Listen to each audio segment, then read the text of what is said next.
Good morning बच्चों। मैं आपको पाठ 16 में बता रहा था सुश्रुत के विषय में। हमने बताया कि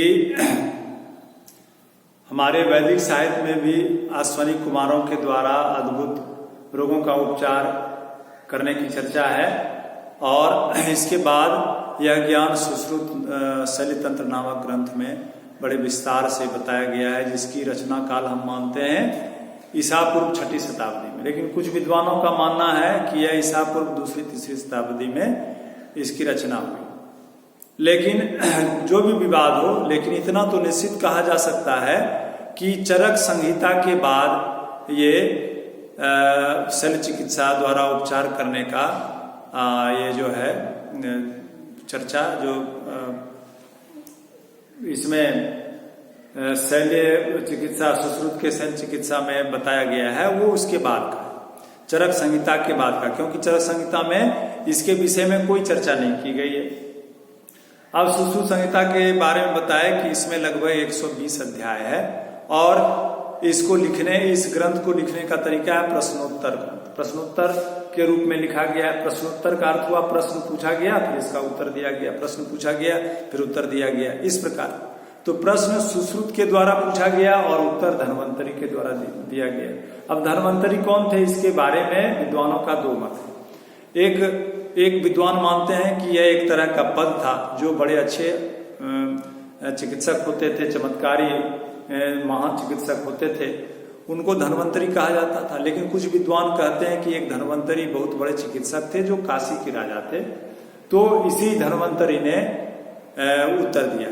तो खैर जो भी हो, इतना पक्का निश्चित है कि जो भी धन्वंतरी हो वह एक महान चिकित्सक थे जिन्होंने ये उत्तर दिया।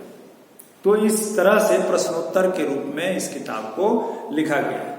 संहिता में बताया गया है कि सफल चिकित्सक बनने के लिए प्रयोग करना जरूरी है। सुश्रुत ने लिखा है कि जो शल्य चिकित्सक का विद्यार्थी है उसको पहले छेद्य वेद्य कर्म सीखना चाहिए। छेद्य वेद्य कर्म का अर्थ हुआ चीर फाड़ की क्रिया।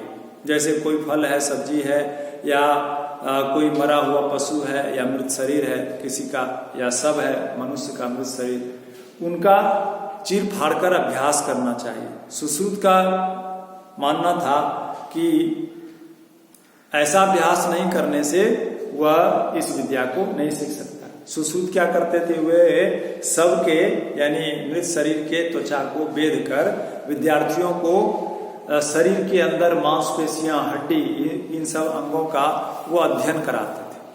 अपने विद्यार्थी को इसका अध्ययन कराते थे। सुश्रुत का मानना था कि यदि कोई इस तरह का अभ्यास नहीं करता है तो वह एक सफल शल्य चिकित्सक नहीं बन सकता है। इनका कहना था कि जो अधूरा ज्ञान वाला चिकित्सक है वह तो विषैले सांप से भी ज्यादा घातक है। सुश्रुत ने लिखा है कि कुशल चिकित्सक बनने के लिए केवल पुस्तकीय ज्ञान या किताब का ज्ञान ही पर्याप्त नहीं है, उसके लिए व्यवहारिक प्रयोग बहुत आवश्यक है, बहुत जरूरी है। हम केवल शरीर की रचना और कार्य के बारे में केवल किताब में पढ़ लें और जान लें और हम सफल चिकित्सक बन जाएं, ऐसा नहीं हो सकता है। सुश्रुत का कहना था कि इसके लिए हमको इसका प्रयोग करना पड़ेगा, इसका व्यवहारिक ज्ञान रखना पड़ेगा। सुश्रुत ने अपने ग्रंथों में लगभग 100 ऐसे उपकरण यंत्रों का वर्णन किया है जो शल्य चिकित्सा में काम आते थे। शल्य चिकित्सा में काम आने वाले लगभग 100 यंत्रों का वर्णन सुश्रुत ने अपने ग्रंथों में किया है। सुश्रुत ने अपने इस ग्रंथ में ये वर्णन किया है कि शल्य चिकित्सा किस अंगों का कहाँ कैसे किस प्रकार करेंगे, वहां पट्टी किस प्रकार बांधेंगे, वहां दवाई या मरहम किस प्रकार लगाएंगे, इसकी बहुत विस्तृत जानकारी दी गई है उस किताब में 120 अध्याय में। आजकल जो आप प्लास्टिक सर्जरी देखते हैं, प्लास्टिक सर्जरी जो प्राय धनवान लोग या कोई अभिनेता अभिनेत्री अपने शरीर को या अपने चेहरे को सुंदर बनाने के लिए सर्जरी करवाते हैं, जिसको प्लास्टिक सर्जरी कहते हैं। तो आजकल का जो प्लास्टिक सर्जरी है उसका एक रूप उस काल में भी पाया जाता था, उसकी भी चर्चा है। उस ग्रंथ में घायल सैनिकों के अंगों को फिर से लगाने यानी प्रत्यारोपित करने की भी चर्चा है। कि कोई घायल व्यक्ति है, उसका हाथ या पैर बहुत इस प्रकार जख्मी हो गया कि अब वह काम के लायक नहीं है, तो उसके जगह पर दूसरा हाथ पैर लगा देना, कृत्रिम अंग, इसका भी चर्चा उसमें किया गया। अब सुश्रुत की ख्याति, उसकी प्रसिद्धि भारत में ही नहीं, दूसरे दूर दूर देशों में भी था। 800 ईस्वी में सुश्रुत संहिता का अनुवाद किताबे सुश्रुत के नाम से अरब भाषा में, 800 ईस्वी में सुश्रुत संहिता का अनुवाद अरबी भाषा में किताब ए सुश्रुत के नाम से हुआ। अरब के एक प्रसिद्ध चिकित्सक थे, डॉक्टर थे, टेजिस जिनका नाम था। अरब के प्रसिद्ध चिकित्सक टेजिस ने अपनी किताब में सुश्रुत का उल्लेख किया, सुश्रुत के बारे में लिखा है, और ये माना है कि वे शैल विज्ञान के यानी शैल चिकित्सा के पहले आचार्य थे। ये बात उन्होंने स्वीकार किया है, माना है टेजिस ने। टेजिस कौन थे? तो टेजिस अरब के प्रसिद्ध चिकित्सक थे। इन्होंने सुश्रुत संहिता का अनुवाद किया अरबी भाषा में, जिसका नाम था किताबे सुश्रुत। अब यह सत्य है कि सुश्रुत के जीवन के विषय में कोई ठोस जानकारी नहीं। 3000 वर्ष पहले यानी 6ठी शताब्दी ईस्वी के पहले वो हुए, तो 3000 वर्ष पहले उनका जीवन कैसा था, जीवन चरित्र क्या था, इसके विषय में निश्चित जानकारी नहीं है, और कुछ जानकारी भी है तो विद्वानों के बीच मतभेद है। लेकिन इतना निश्चित है कि उन्होंने जो काम किया, उन्होंने जो ज्ञान दिया, वो निश्चित रूप से महान था। वो निश्चित रूप से उनका यह काम महान काम था, जिसका हमको गर्व होना चाहिए, जिसकी हमको प्रशंसा करनी चाहिए भारतीय शैल चिकित्सा के इतिहास में। इसीलिए सुश्रुत का नाम हमेशा सदैव आदर से लिया जाता है और आदर से लिया जाएगा, और अभी भी हमको इनके विषय में जानना चाहिए और इस बात पर गर्व करना चाहिए कि यह ज्ञान प्राचीन ज्ञान अपने देश का था, जहां से जिसको कि सुश्रुत ने सारे संसार में फैलाया, जिसको कि सभी विद्वान, संसार के सभी विद्वान इस बात को मानते हैं।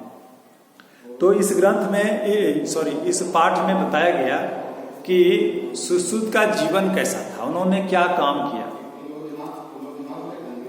तो देखिए, जब जीवन में कोई लगन होता है, किसी विषय में यदि हमको पारंगत बनना है,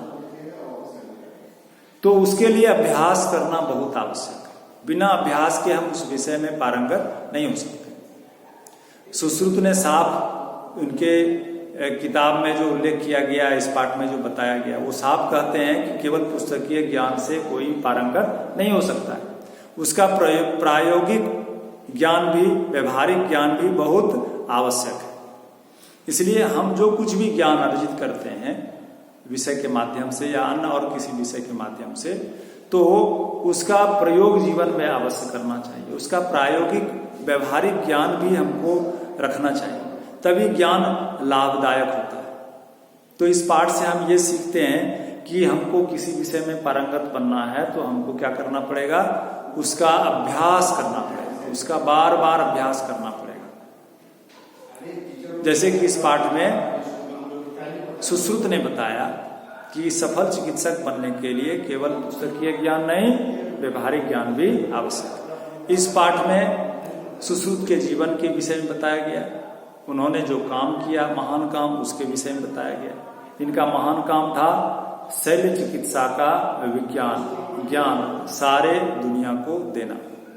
इनके ग्रंथों से ही पता चलता है, इनके ग्रंथों का नाम था शैल्य चिकित्सा तंत्र, सुश्रुत शैल्य चिकित्सा तंत्र या सुश्रुत संहिता, जिसकी रचना ईसा पूर्व 6ठी शताब्दी मानते हैं, कुछ विद्वान मानते हैं 2री 3री शताब्दी। यह 120 अध्याय का था और इसको प्रश्न उत्तर के रूप में लिखा गया, और इसमें एक सफल चिकित्सक को किस प्रकार अभ्यास करना चाहिए, उसको क्या करना चाहिए शैल्य चिकित्सक को, ये बताया गया विस्तार से।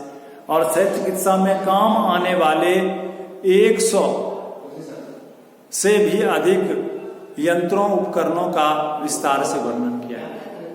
किन अंगों का किस प्रकार से चिकित्सा करेंगे, वहां पट्टी कैसे बांधेंगे, वहां मरहम दवाई कैसे लगाएंगे, इसकी पूरी विस्तृत जानकारी दी गई। और यह ज्ञान सारे संसार में फैला और यह सर्वमान्य सत्य है कि इनका काम सुश्रुत और इनका काम दोनों महान थे, जिस बात का हमको गर्व करना चाहिए और जानना चाहिए। हमको सीखना चाहिए इस पाठ से कि हम किसी विषय में यदि पारंगत होना चाहते हैं तो हमको उस विषय के ज्ञान का प्रायोगिक और उस व्यवहारिक ज्ञान रखना चाहिए, उस ज्ञान को व्यवहार में लाना चाहिए और बार बार अभ्यास करना चाहिए। धन्यवाद।